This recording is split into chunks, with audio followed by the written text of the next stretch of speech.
Vandy basketball has made a decision. Welcome to Nashville, Coach Mark Byington. Let's go. Buckle up.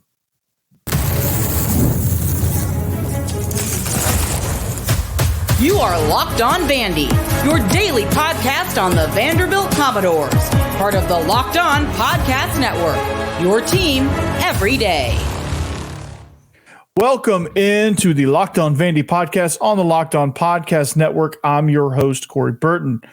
Today's episode is all about why Vandy found an underrated gem in Mark Byington. The discussion will focus on why he's a good fit with Vandy, from his ability to rebuild broken programs, his up-tempo aggressive style of play with positionless basketball. This is going to be very, very exciting. So thanks for making Vandy your first listen every single day. We are free and available wherever you get your podcast and on YouTube as a part of the Locked On Podcast Network, your team every day. Today's episode is brought to you by FanDuel. Make every moment more. New customers, join today and you'll get $200 in bonus bets if your first bet of $5 or more wins. Visit FanDuel.com/lockedon to get started. Welcome to Nashville, Coach Mark Byington. He's the hidden gem that Vandy basketball needs and who most fans didn't expect to get. But here we go, man.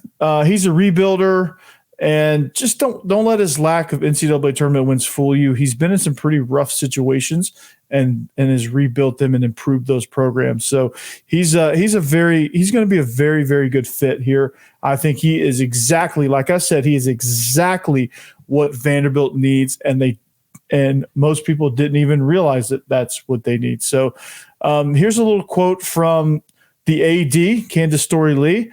She said, quote, "From our first conversations with Coach Byington impressed me with his competitiveness, his intensity, his passion for developing young men on and off the court, his love for the game, and his plan to elevate Vanderbilt men's basketball to new levels of success.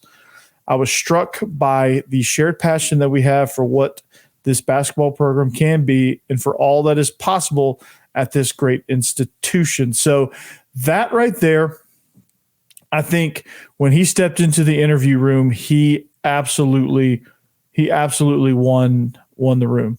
And I think that was somebody that Candace Story-Lee had her eyes on. This entire athletic department, everybody in the search committee had their eyes on Coach Mark Byington. And again, he's a gem. You know, and not a lot of people until like just recently when they beat Michigan State in the first round in the second round of the NCAA tournament, or when was it? No, they won their first game and they lost to Duke. And he's somebody, he went 32-4 at James Madison. He is, he's somebody that has a lot of energy, a lot of passion, a lot of competitiveness.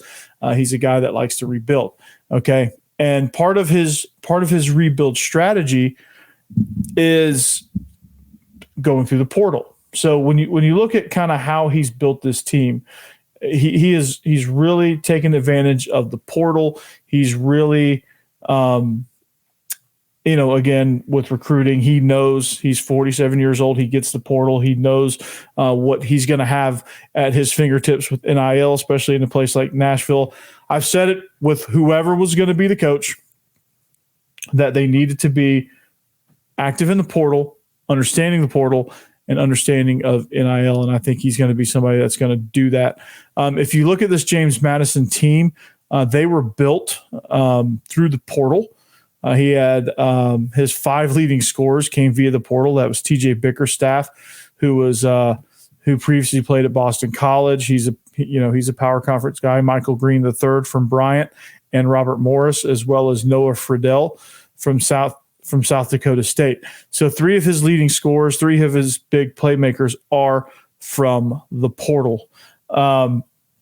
He understands how to do it. He did something similar at Georgia Southern. So, and he can compete with the best of them. And he's, like I said, he's going to have NIL at his fingertips. So that shouldn't be a major factor there with him as he tries to rebuild. So again, with what he did at Georgia Southern, he won 20 games in the season.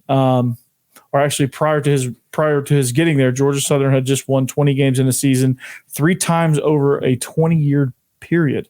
He won that many games 4 times in his 7 seasons and got a Sun Belt championship game in his second as head coach of the Georgia Southern Eagles.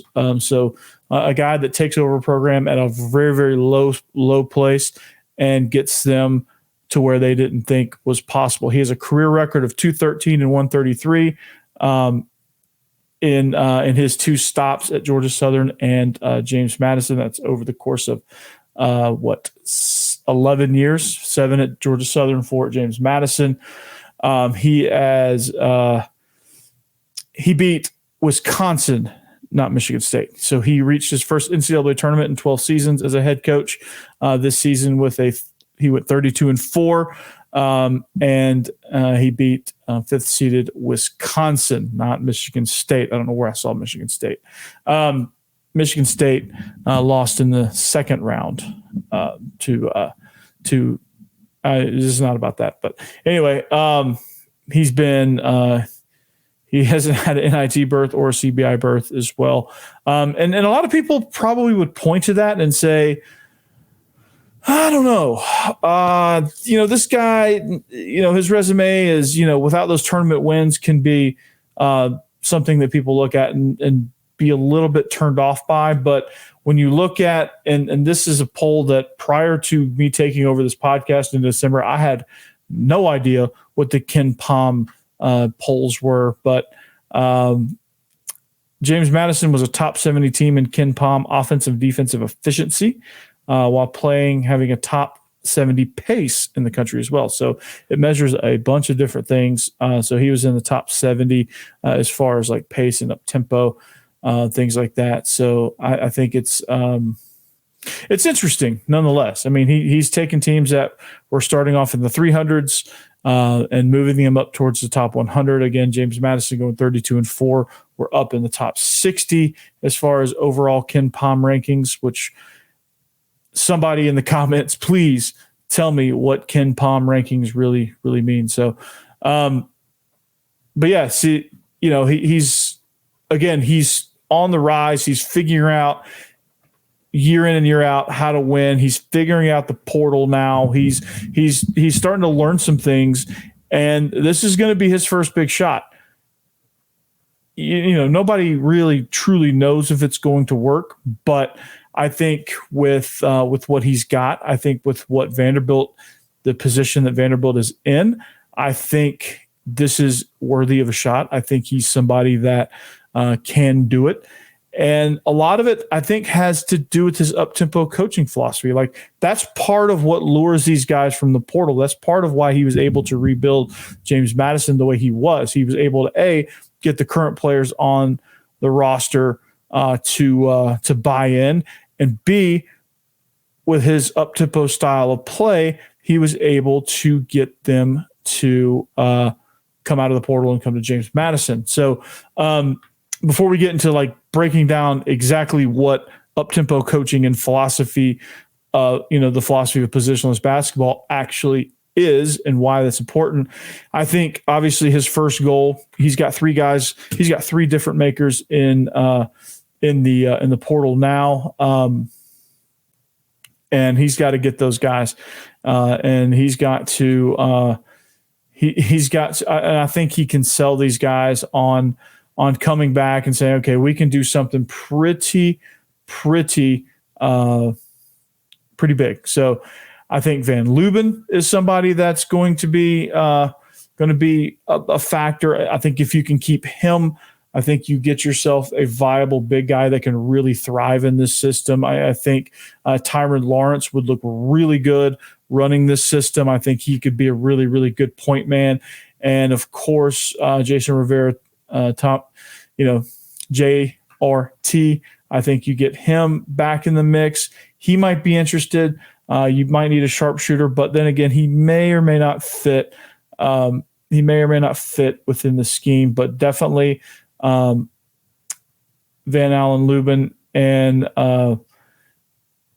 Tyron Lawrence, I think could be somebody that could come back and really just be difference makers on this team. So that's got to be your first goal as, talk to these portal guys, establish yourself within the community, talk to these portal guys, establish your style of play, and let's roll. And if those guys don't want to buy in, then you just go get some more guys. But Van Allen Lumen is somebody that is probably the most important piece, because you can get other point guards, you can get other guys that can run within this scheme out of the portal, because there's probably going to be plenty of people in the portal.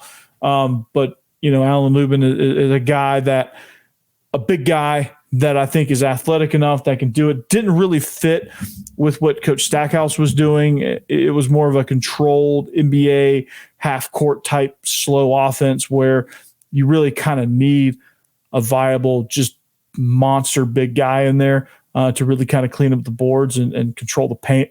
And Vanderbilt doesn't have that. So this is the perfect scheme for Vanderbilt, and we're going to talk about why that this is the perfect scheme for what Vanderbilt has on the roster and what they look forward to being able to do here in just a minute. So stay tuned for that.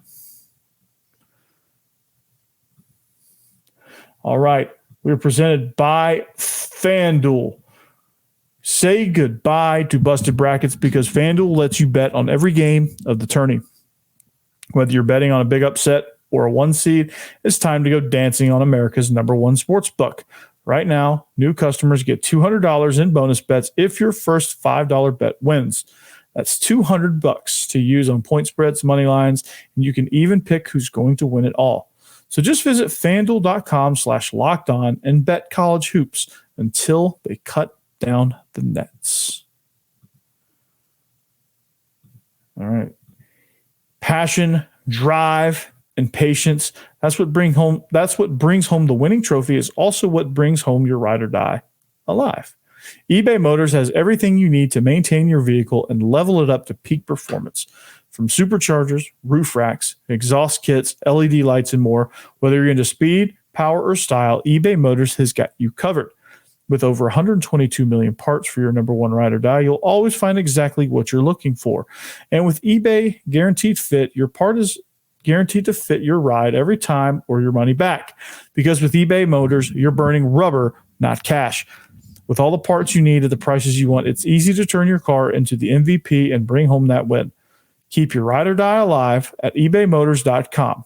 Eligible items only. Exclusions apply. eBay Guaranteed Fit only available to U.S. customers.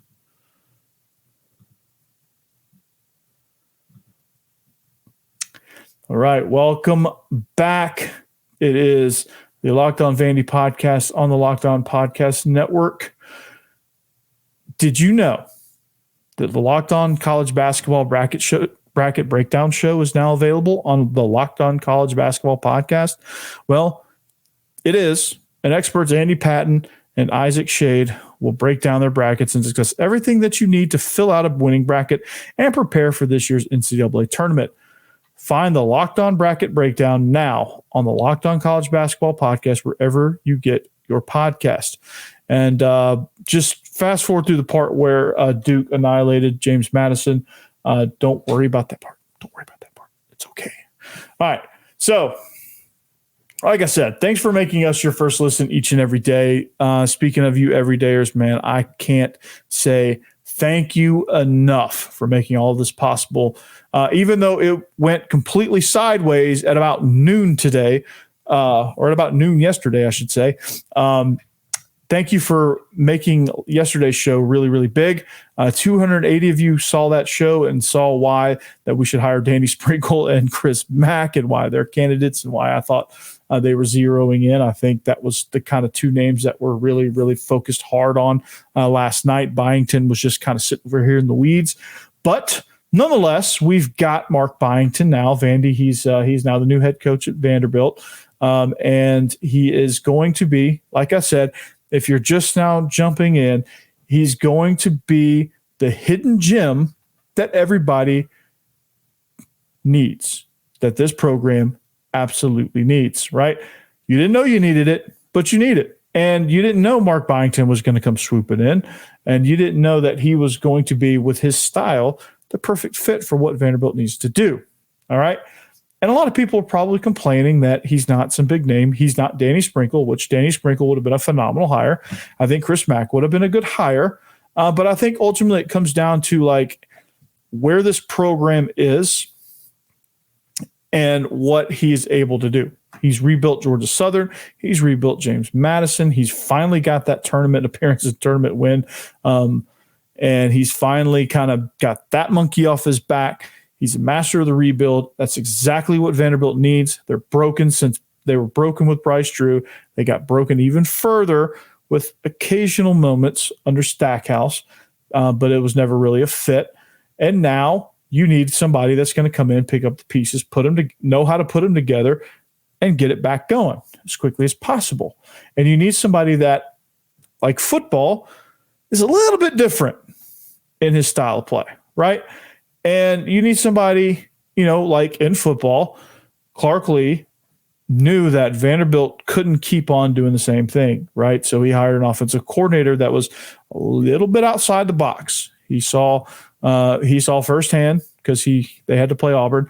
He saw firsthand what New Mexico State did to Auburn. So he said, okay, they're not conventional. I've got to get that for my scheme. All right. Why does that matter? Because it's exactly what basketball is doing. It's exactly what they needed to do. It's exactly what they're doing. Okay. So what that means, positionless basketball, you're going to hear that over and over and over again. That's kind of the buzzword of saying that, like, there's no true point guard. There's no true shooting guard. There's no true center. There's just guys on the court playing different roles depending on where they are. It's an up-tempo, aggressive style of play, both offensively and defensively.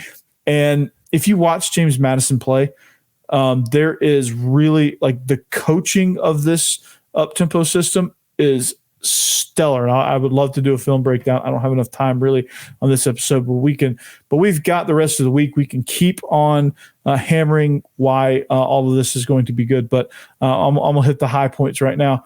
What this does is, at the core of it, it is the fastest and best way to put pressure on the opponent.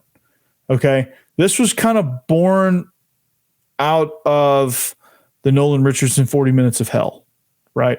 If you remember what that was all about, it was all about press, transition, let's freaking go. Okay. This is kind of born out of that. It's kind of a similar philosophy there, right? Just like you have all these offshoots of the air raid offense in college football, or you have all these offshoots of the spread option that was made by Paul Johnson. And you just have like all these core offensive philosophies and defensive philosophies, and you have offshoots of that within the league. This is kind of a similar deal. So at the core of it, it's meant to put pressure on opponents, and it forces them to have stellar communication if they're going to stop you or if they're going to score on you. Because what Byington likes to do, okay, and I'll just say James Madison for now. What James Madison did a really, really good job of, and this is partly why they beat Wisconsin, is they wore them out. They made them think fast and communicate fast, and they could never get their bearings. And when you're successful and you're running, that's what it does. It's not a pass the ball around, ball movement type offense. It's a 1-2 pass. Let's go, let's run, right? And often with a lot of good looks around the rim. There's just things that this offense does that just gets out and go, right? It's running, it's transition defense on the other end, all over you, just kind of like pressing, getting in passing lanes and forcing you to stretch the court too. And a lot of teams don't necessarily want to play that style. And it's a style of play that forces opponents to say, okay, we have to play your brand of basketball versus us forcing you to play our brand of basketball. So it is basically controlling the tempo, and it is getting guys in position to score baskets, no matter if they're 7'1" or 5'11". Like, you're going to get guys around the rim, you're going to get guys open looks, and you're going to get guys in transition, scoring baskets and scoring them furiously, right? And that's kind of the kind of the foundation of what this is. And positionless basketball means it doesn't matter who you are. If you're a big guy and you're running down the wing, man, if you feel good about catching and shooting, boom, let's roll, right? Jason Rivera-Torres, somebody that can grab the ball in this type of scheme. He could be the guy that it's a one pass. Next thing you know, he's wide open for three, and bam, he knocks it down. Like that's, it's just one of those things. Like you get transition threes with guys like Rivera-Torres. You get Tyler Lawrence really pushing the ball down through the paint. He dishes it out to the corner to somebody, and bam, they knock it down. Or Lawrence takes it down the wing, dishes it to Van Allen Lubin on the other side of the paint. And then he takes it into the rack and jams on somebody or gets the and one foul and goes to the line. Just things like that.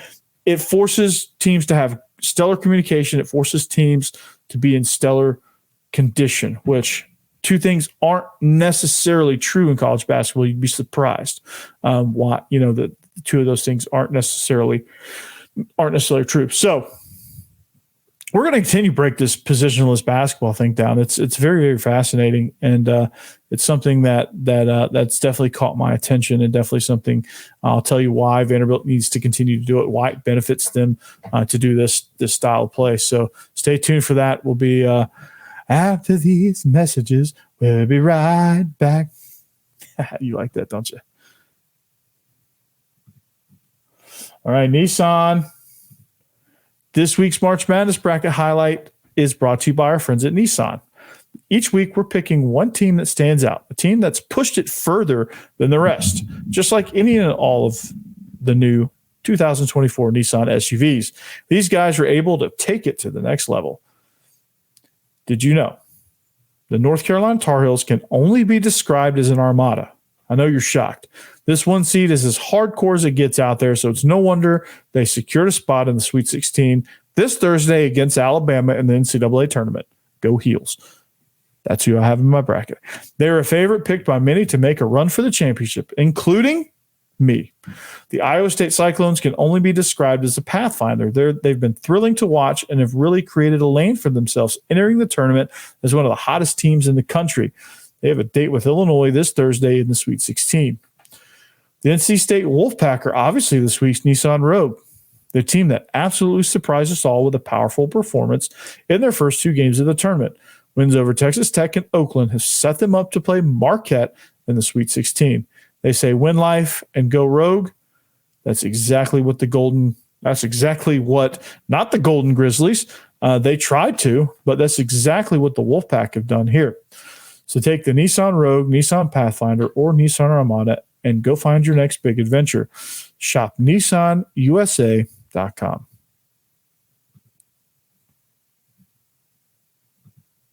All right, welcome back. Segment number 3. Thanks for making us your first listen each and every day. I'm Corey Burton. Thank you. You can follow the show at Locked On Vandy on all social media platforms. You can follow me on my personal X account at Coach Burton 36 or at Coach Corey Burton on Instagram. Thank you to the everydayers. I can't thank you guys enough. If I could, I would, but I can't because there's not possible that I can give you enough thanks. So thank you.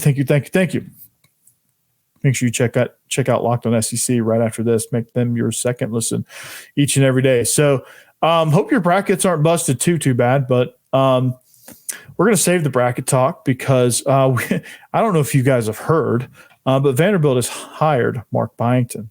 Vandy buys into Mark Byington. You like that headline? I know you do.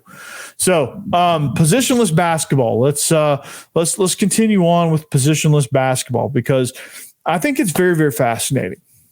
Why do I think it's fascinating? Because it doesn't follow all the normal rules of what the basketball that you and I know about. It doesn't follow those rules at all, right? It's kind of one of those it's kind of like what Josh Heupel does over at that school in Knoxville, where everybody's like, "Oh, that won't work." It worked. He just doesn't have necessarily the depth yet. He hadn't built the depth yet, but it's effective. Trust me. So positionless basketball is where guys just kind of move into open space. It's not about people. It's not about positions. It's about finding space, which is kind of like basketball's version of the air raid, because air raid doesn't attack people. It attacks grass. And this is what positionless basketball does. It's just a different name, just a fancy name for we're gonna open up spots on the floor and we're gonna fill them with our guys. And we're gonna try to move guys around as much as we need to create open looks around the rim. And that's what the foundation of this is all about. It's a transition style of play to where you move the ball down the court as fast as you can. All right. Defensively, you play aggressively enough to be able to get a few steals or get in a passing lane or get a long rebound and, off you go. And it takes advantage of, okay, well, there's a lot of court on that side. So we're going to put somebody there. It doesn't matter if it's the 7'3" center, which on the roster, he might have a position, but on the floor, he really kind of doesn't. It's just some point when the ball goes to the rim, he needs to go to the rim and go get it if it doesn't go in. Same with the other four. Ball goes to the rim, they follow, and it becomes positionless basketball. But eventually, it all kind of sorts itself out. It's not mass chaos like people are probably afraid of. People are, oh no, this is bad. This is mass chaos. Like what happens when you miss and they got it going the other way. Well, that's one of the downfalls. No offense is perfect. No scheme is perfect. There's always holes. And the hole for this one is, well, what if our guys aren't in good enough shape? What if we get an injury or two? What if shots aren't falling, and they get long rebounds? So it's one of those things where that's kind of the downside of all this. But this is a team. This is a philosophy that doesn't necessarily turn the ball over a whole lot. He's always been tops of the leagues he's played in turnovers, or fewest turnovers, I should say, and not giving the ball away. And that's something that I'm sure anybody listening to this that's watched Vanderbilt basketball has been wanting to pull their hair out because of the bad shot selection and the turnovers. You hold the ball long enough to take contested shots with people in your face, or you just throw it away, or you try to go, oh, I'm gonna move the ball this time. You make one too many passes and throw it out. Like it's just those frustrating things that happen when you're trying to get the perfect shot. And also when your guys aren't communicating, you saw a lot too that our guys would they acted like if they got the ball, they better go ahead and shoot it because they may not get to shoot it the rest of the night. And that's like rec center basketball 101. The difference now is that if you run and you find space, the ball will find you. If you start dropping those buckets, you'll get your points, right? There is no selfish basketball in this because it happens too fast, I think, for it to be really turned into really selfish basketball. So those type of players will not fit in because if you force shots, it doesn't work. You're going to get your butt kicked. And if you throw the ball away, you're going to get your butt kicked. So you have to, it forces Vandy now, forces the team that's imposing their will.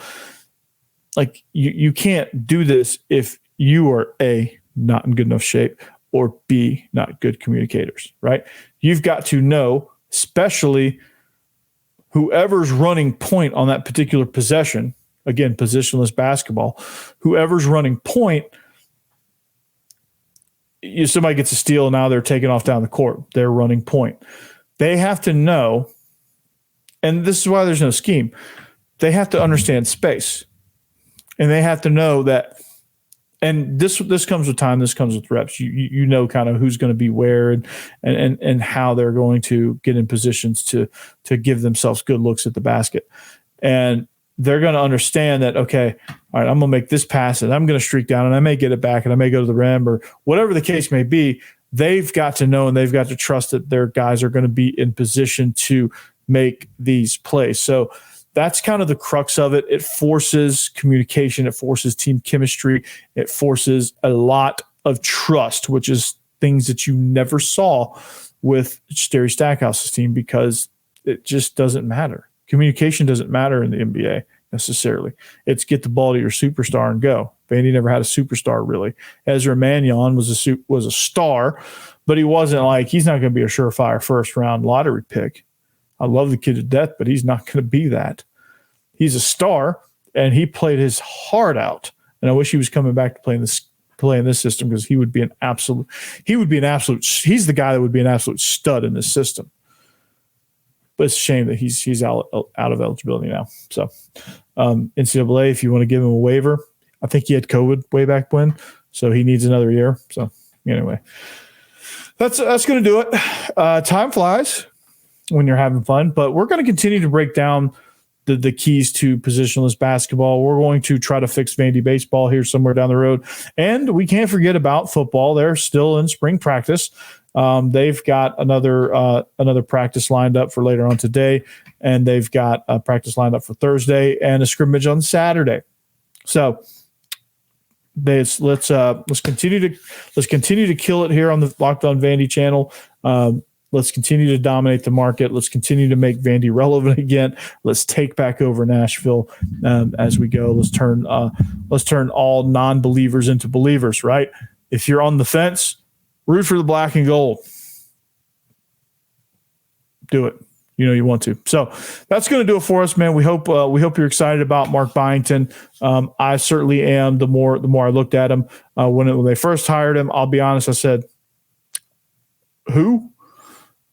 And then about 30 seconds later, I started looking into it. And I'm like, okay, this guy's pretty awesome. Let's go. I'm excited now about Vanderbilt basketball. This might actually get me to watch the sport.